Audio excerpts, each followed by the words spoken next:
Welcome back to English for Grade 11. In the previous episode, we talked about family celebrations. We started with Unit 2 and we talked about the special occasions that we celebrate with our family members to get together and to enjoy each other's company and to have different activities according to the occasion itself. In this episode, we will talk about the grammar and the language function. So let's pay attention to the grammar first.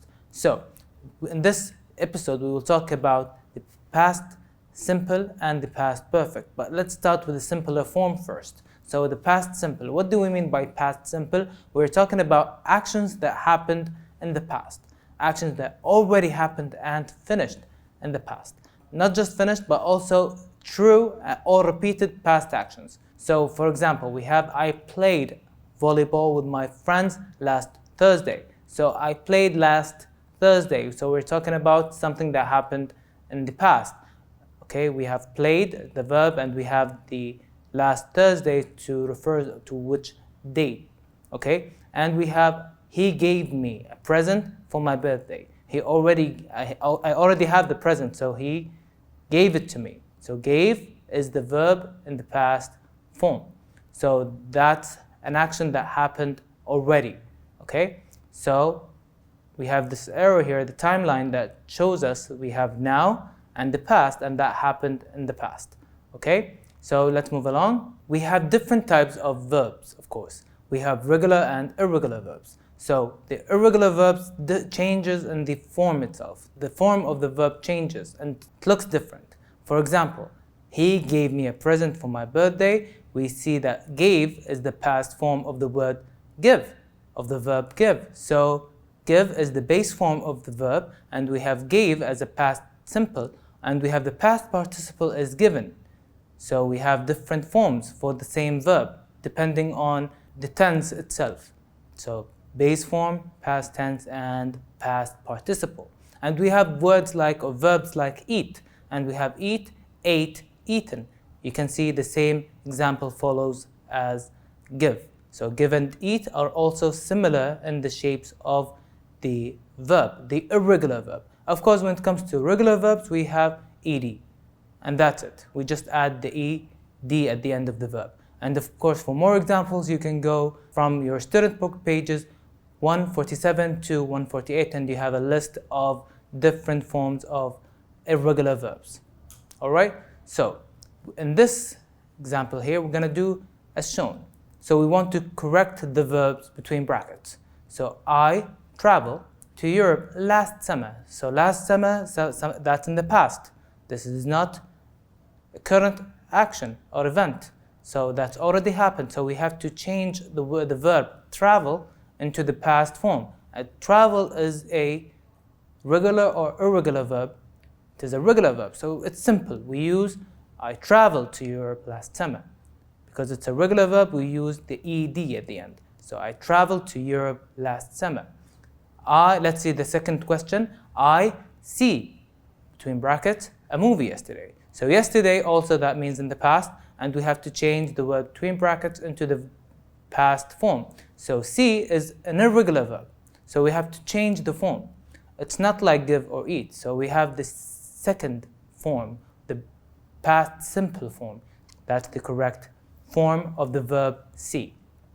Now, so if we want to understand more about it, why we use the past perfect now. So we use it to describe two actions that happened in the past. Which one happened first? So now let's go to the past perfect. Why do we have two different of past forms? So aren't they happened already? So why do we have two tenses, the past simple or the past perfect? So there's something to it. Of course, there's a sense behind it.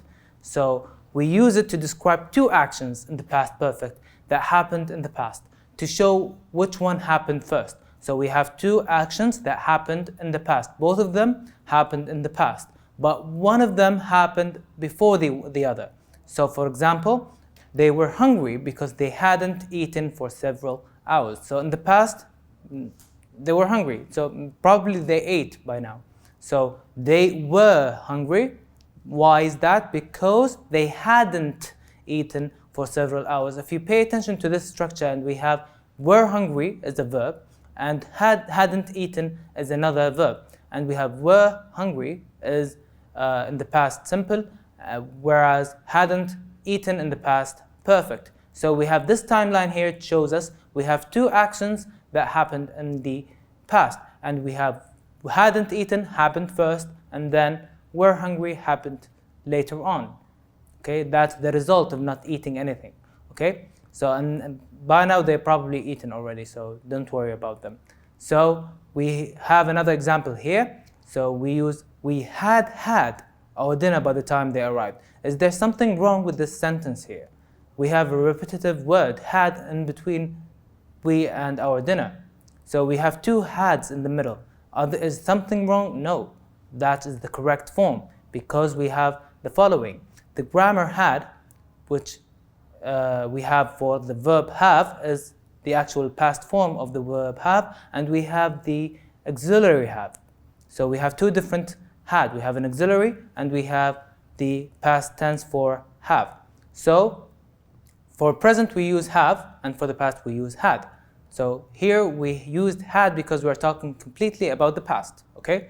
And main verb had, which means already we ate our dinner. So we have a verb that means ate, and we have the auxiliary had for the verb or the tense itself, okay? So to indicate that this action happened first. So let's do the following. Do as shown, and we want to correct the verb between brackets. I realized that I forgot my passport after I arrived to the airport. So what do we have here? We have the word forgot, as in the past simple. But by that time I was already at the airport. So after I had arrived to the airport, and the sentence becomes as follows. I realized that I forgot my passport after I had arrived to the airport. Not before, but after I had arrived. So let's go with the second question. We have Salim felt bad about selling his car because he owned it for more than 10 years. So Salim felt, that's the verb, felt. So that's the verb in the past simple. So we have own to change it into the past perfect. We have to add what before the verb to make it, to indicate that happened first. So we have to add had owned. So it becomes as follows. Salim felt bad about selling his car because he had owned it for more than 10 years. So had owned. So we also have to add the word or the auxiliary verb had before the past perfect. So past simple and past perfect, two different types of tenses but different meaning, indicate which happened first. So from the student book on page 20 you can do the following. We complete these sentences with the correct past form of the verbs in brackets. So we want to change the verbs. We have verbs between brackets and we want to see what is better, what is suitable. Is it the past simple or the past perfect? So let's see this one together. And of course you can use your book, page 20, exercise number 4. So they watch the film although they already see it 3 times. So what happened first? So are they watching, or did they watched or had watched? So are they seen or had already seen?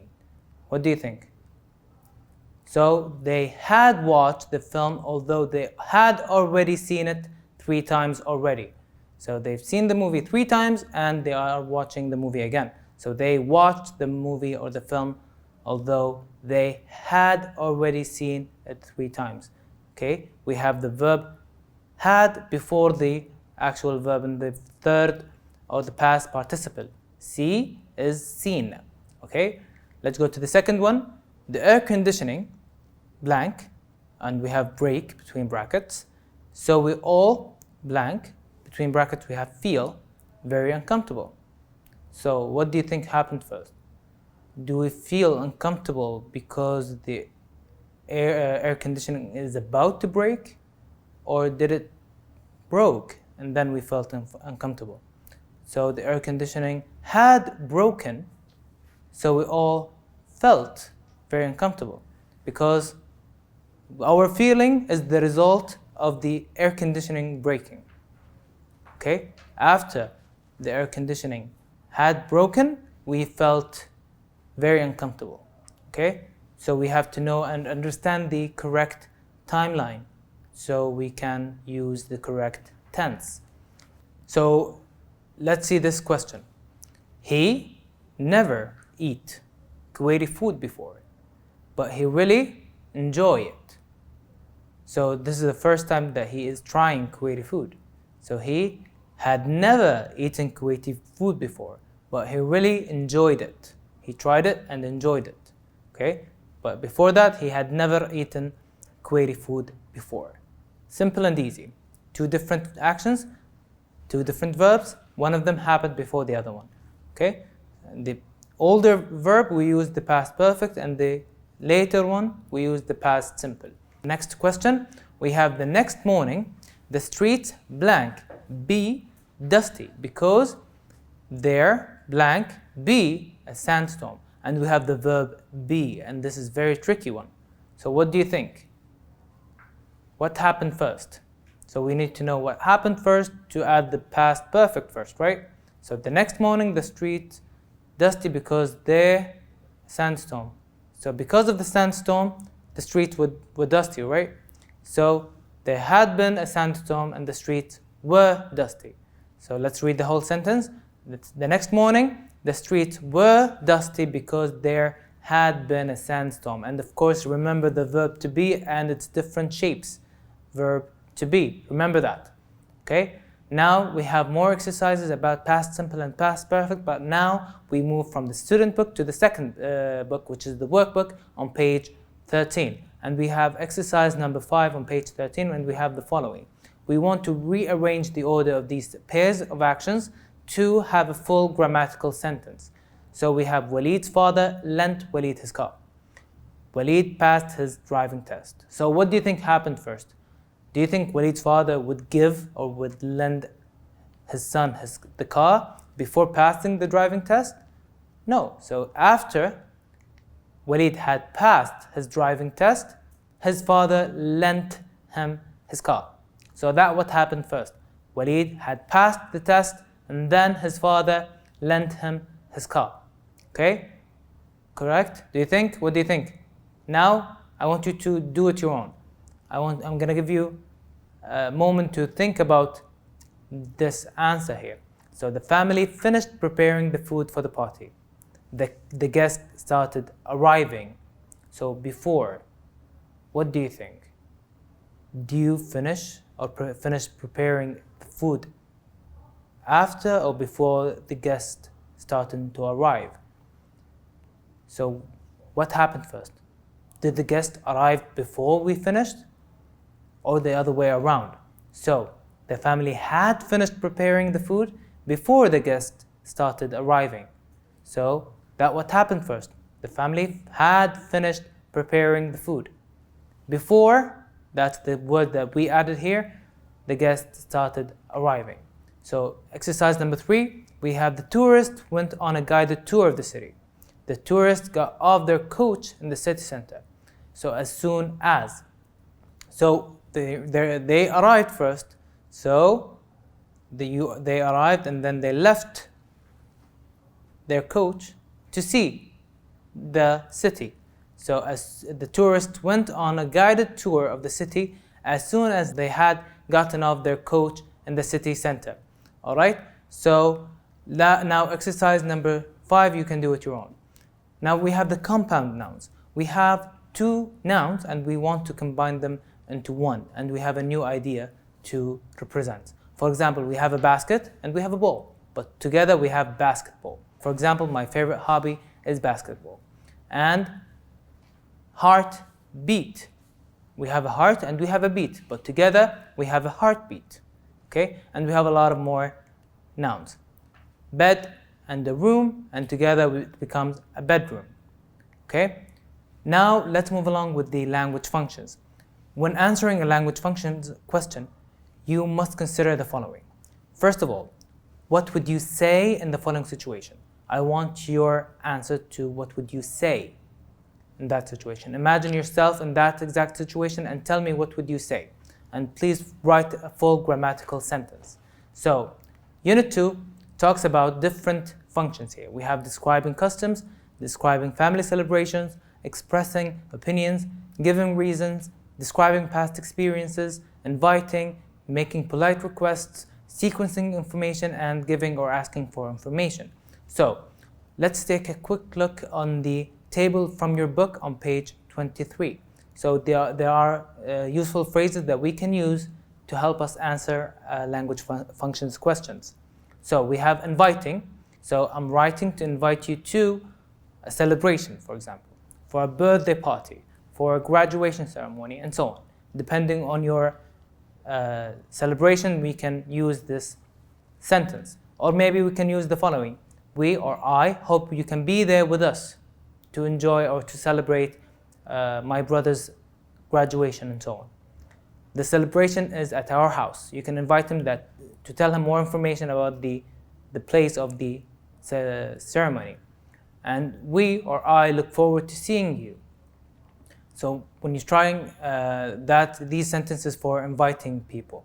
And now making polite requests, we can suggest, or maybe we can ask them to please arrive by, and we give them a time, by 5 o'clock or by the time suggested in the invitation and so on.